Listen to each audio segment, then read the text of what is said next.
Terima kasih Anda masih bergabung bersama kami dan saya masih berbincang bersama Mas Eza Ridho Ibnu Tama, Head of Technical Analysis Henan Putira Sekuritas. Tadi sempat disampaikan beberapa saham pilihan, mungkin Anda belum sempat mencatat, kami tampilkan kembali saham-saham pilihan di hari ini dari Mas Ezar. Yang pertama adalah Arko tadi dengan advice buy ataupun di entry level di 615, resistance di 680 gitu ya, ataupun target di 680 dengan rekomendasi buy. Kemudian ada Kin dengan entry levelnya di 775 hingga 780 dengan target 835 hingga 840 dengan stop loss kalau sudah di level 745 atau 740.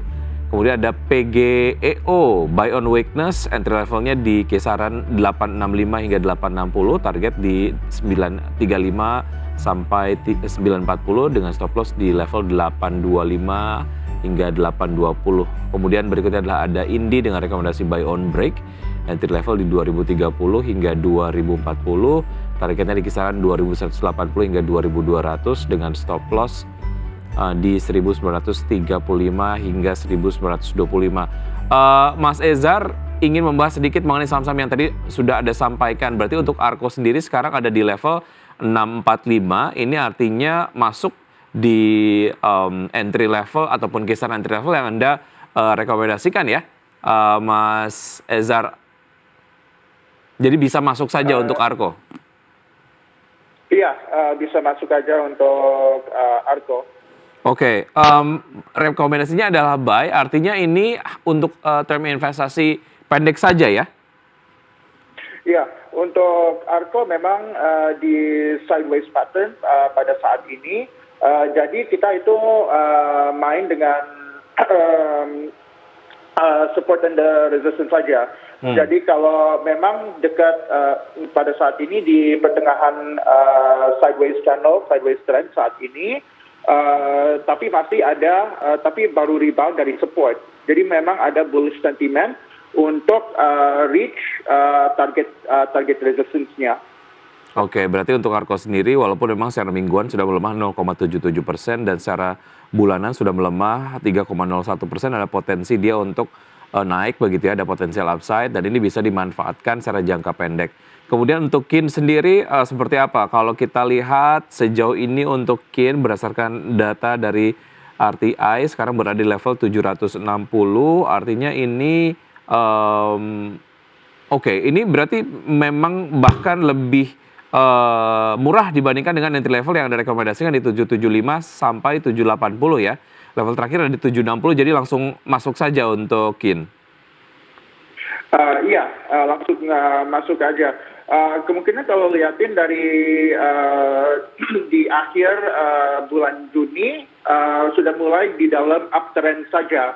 Jadi kemarin Rabu meskipun sudah membentuk bearish candle, tapi di akhir di akhir hari itu bentuknya lower shadow yang panjang banget dan itu memang indikasi bahwa Kin itu mengalami rebound. Oke, rekomendasinya adalah buy on break dengan target di 835 hingga 840 di level permukaan di pagi hari ini berada di level 760 seperti yang tadi sudah disampaikan, memang sudah masuk di area pembelian untuk Kin ya. Kemudian ada PGEO dengan rekomendasi buy on weakness. Kalau kita lihat di data terakhir di RTI untuk PGEO ataupun Pertamina Geothermal ini berada di level 860 ya, Mas. Berarti ini memang sudah masuk ke area entry level yang direkomendasikan dengan target di 935 hingga 940 untuk PGEO. Seperti apa analisis teknikalnya? Mungkin Anda bisa lebih elaborasi lagi, Mas Ezar. Ya, untuk Pertamina Geothermal kelihatannya memang mulai rebound sejak akhir bulan Juli lagi. Jadi kelihatannya memang itu tren bahwa mayoritas EBT, saham-saham EBT itu udah rebound atau mengalami uptrend saat ini. Soalnya memang ada sentimen kuat. Kalau lihatin Pertamina Geothermal sendiri, itu memang dekat dengan all time high-nya mereka, yaitu di 935. Itu memang all time high resistance sejak IPO day, dan sampai sekarang belum breakout dari resistance itu. Tapi kalau lihatin, kalau dari volume tradingnya, memang ada sentimen untuk breakout dari all time high resistance itu di jangka pendek. Ya, kemarin memang kalau lihatin candlenya itu bullish, membentuk bullish Marubozu candle, yaitu mengindikasikan bahwa bull momentumnya atau bullish sentimennya kemarin itu memang sangat bagus untuk Pertamina Geothermal, kan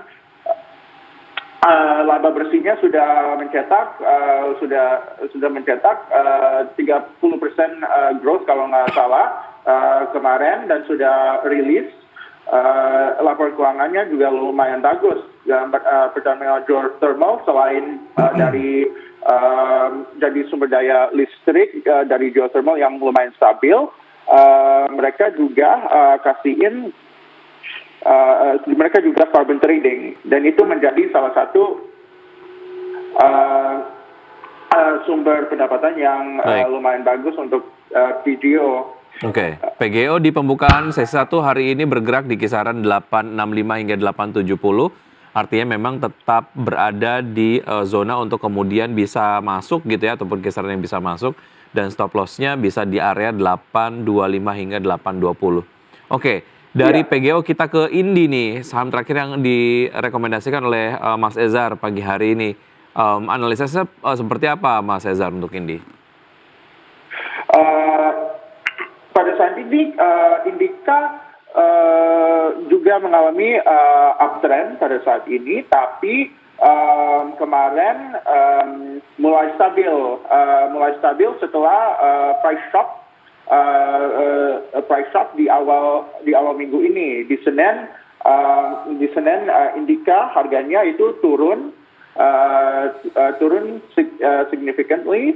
Tapi mulai kemarin volume untuk sales mulai merendah, dan juga net sell-nya volume mulai merendah. Setelah itu memang candle-nya membentuk doji candle. Jadi memang ada peluang untuk bullish sentimennya kembali ke Indika. Tapi kita harus butuh konfirmasi bahwa memang ada uptrend atau rebound, ada potensi rebound, dan uptrend dan rebound itu akan melanjutkan. Oke, Mas Ezar, ini nampaknya sudah masuk di level 1935 untuk Indi, masuk ke area stop loss. Untuk mereka yang belum punya, tunggu koreksi berikutnya atau gimana? Untuk Indika kemungkinan nungguin saja dengan koreksi lanjutannya berikutnya saja. Oke, target support berikutnya ada di berapa untuk Indika kalau mau masuk? Memang masih sama. Masih sama ya? Oke, baik. Ya. Itu tadi beberapa saham yang sudah direkomendasikan, Indi, PGO, Kian, dan juga Arko. Kita akan lanjutkan usai jeda berikut untuk analisis dari saham-saham berbasis konsumsi. Secara teknikalnya seperti apa, Mas Ezar? Dan pemirsa, tetap bersama kami, usai jeda kami akan segera kembali. Kembali di Market Buzz, dan sebelum saya lanjutkan perbincangan di segmen Market Buzz ini dengan Mas Ezar Ridho, ada beberapa data yang ingin kami sampaikan mengenai pembukaan dari IHSG di beberapa menit yang lalu kita capture, pemirsa. IHSG dibuka melemah 0,2% di level 6.840,931. Jakarta Islamic Index juga melemah 0,34% di level 547,160. LQ45 melemah 0,31% di level 957,145. Sementara itu saham-saham yang masuk ke dalam jajaran top gainers diantaranya adalah ada CNMA yang kemarin baru saja IPO menguat 1,9%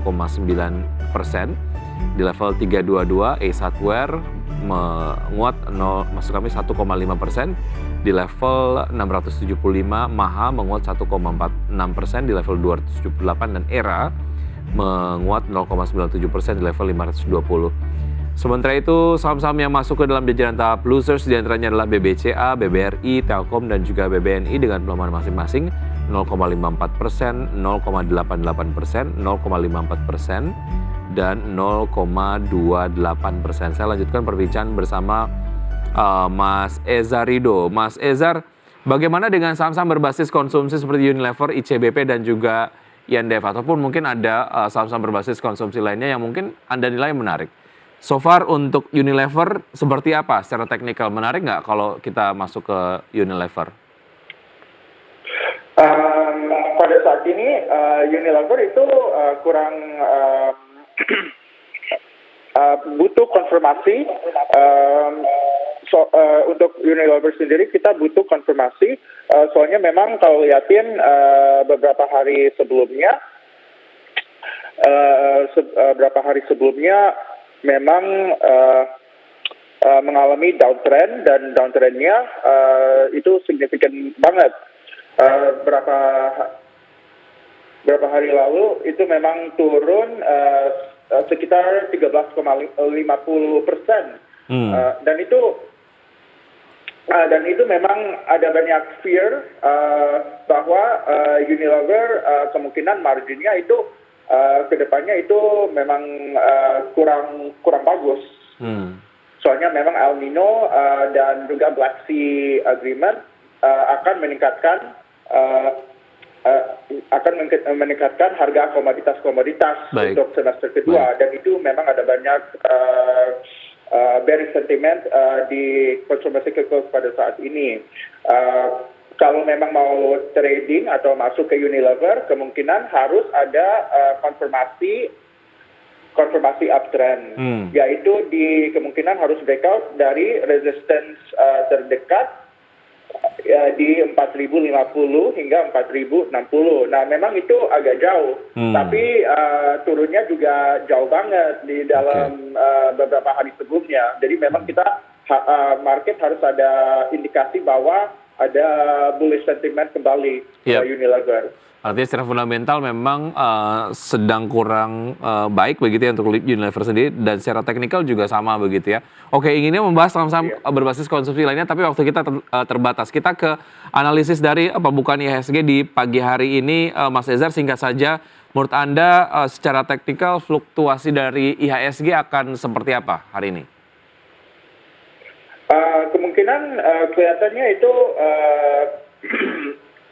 kemungkinan hari ini memang ada banyak sentimen bearish seperti Amerika Serikat, dan banyak investor pada saat ini lagi yang nggak terlalu positif untuk kehadapan investasi pada saat ini. Soalnya memang fixed credit rating menurunkan Amerika Serikat dari AAA ke AA+. Tapi harus mengingatkan juga ini negara Indonesia masih ekonominya masih stabil, dan memang kita itu ada pasar modal yang teraktif IPO di seluruh Asia Tenggara, bahkan bisa bilang di seluruh kontinen Asia juga. Jadi buat kelihatannya itu memang hari ini memang akan kalau tidak terkoreksi minor correction hari ini, memang akan lebih stabil, dan kalau memang stabil hari ini memang jadi indikator untuk para investor-investor lain memang ada kesempatan untuk rebound ke depannya. Baik, oke. Semoga memang ini analisis yang Anda sudah sampaikan dapat menjadi referensi dan juga sumber informasi untuk para investor melakukan strategi perdagangannya hari ini. Sekali lagi untuk keputusan investasi semua kembali ke Anda pemirsa IDX Channel. Mas Ezar, terima kasih sudah bergabung bersama kami. Sukses untuk Anda, sampai jumpa. Terima kasih.